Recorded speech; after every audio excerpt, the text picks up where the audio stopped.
గొర్రెల స్కామ్ లో ఏసీబీ అధికారులు దర్యాప్తును వేగవంతం చేశారు. స్టేట్మెంట్ రికార్డ్ చేసేందుకు ఏసీబీ అధికారులు రైతులను పిలిపించారు.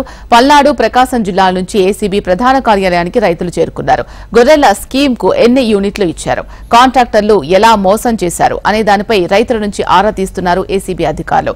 ఇప్పటికే గొర్రెల స్కీమ్ లో 700 కోట్ల స్కామ్ జరిగినట్లు ఏసీబీ గుర్తించింది. కాంట్రాక్టర్తో పాటు గొర్రెల స్కామ్ లో మరో 10 మంది ఉన్నట్లు నిర్ధారించారు.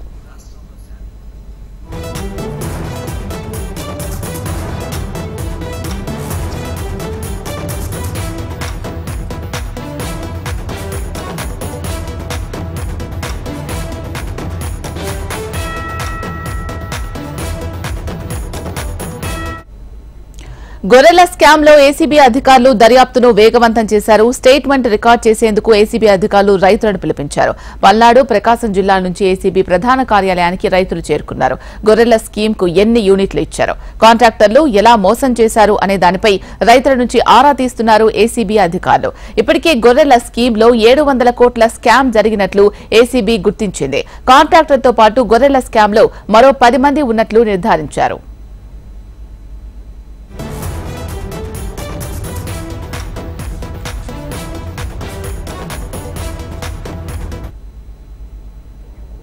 గొర్రెల స్కామ్ లో ఏసీబీ అధికారులు దర్యాప్తును వేగవంతం చేశారు.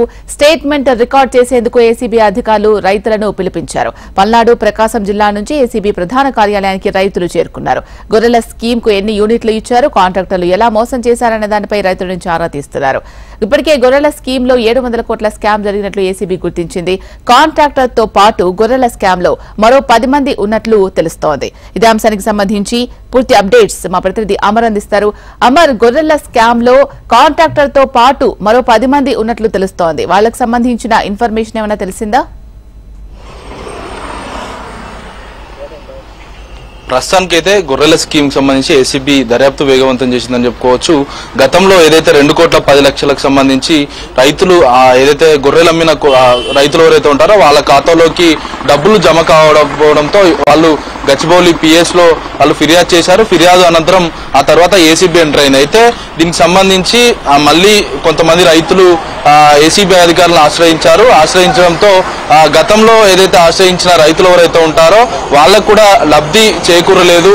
మేము కూడా గొర్రెలను స్కీమ్ కోసం అమ్మకాలు జరిపాం, అయినా కూడా మాకు లబ్ధి చేకూరలేదు. ఆ గొర్రెలు అమ్మిన పైసలన్నీ కూడా దళారులైనటువంటి మొయిదుద్దీన్, ఇక్రముద్దీన్ ఇద్దరు కలిసి షేర్ చేసుకున్నారు, బినామీ ఖాతాలోకి మళ్లించారు. ఇప్పటికే 2,10,00,000 ఏదైతే 10 మంది బినామీ ఖాతాలోకి మళ్లించారో ప్రస్తుతానికి కూడా ఏదైతే మిగతా రైతులకు సంబంధించి కూడా క్రాస్ వెరిఫికేషన్ ప్రస్తుతం ఏసీబీ అధికారులు చేస్తున్నారు. ఎందుకంటే వాళ్ళు ఇచ్చినటువంటి ఏదైతే ఫిర్యాదు ఏదైతే ఉందో ఆ ఫిర్యాదు ఆధారంగా వాళ్ళు నిజంగానే గొర్రెలు అమ్మకం జరిపారా, గొర్రెలకు సంబంధించి ప్రొక్యూర్మెంట్ ఏదైతే ఉందో కొనుగోళ్లు సంబంధించి ఏవైతే వివరాలు ఉన్నాయో వాటికి సంబంధించి ఆరా తీసి వాటికి వీటికి మ్యాచింగ్ చేయడం, గొర్రెలు అమ్మకాలకు సంబంధించి రైతులు వీళ్ళు లబ్ధిదారులుగా ఉన్నారా, వీళ్లకు లబ్ధి చేకూరిందా, మొయిదుద్దీన్, ఇక్రముద్దీన్ ఇప్పటికే 2,10,00,000 సంబంధించిన సొమ్మును గతంలో బినామీ ఖాతాలోకి మళ్లించారు, మరి వీళ్ల సొమ్మును కూడా మళ్లించారా అన్న కోణంలో కూడా ప్రస్తుతం ఏసీబీ అధికారులు వాళ్ళను విచారిస్తున్నారు. ముఖ్యంగా గతంలో 10 మంది రైతులు ఉండేది, ఇప్పుడు ప్రస్తుతం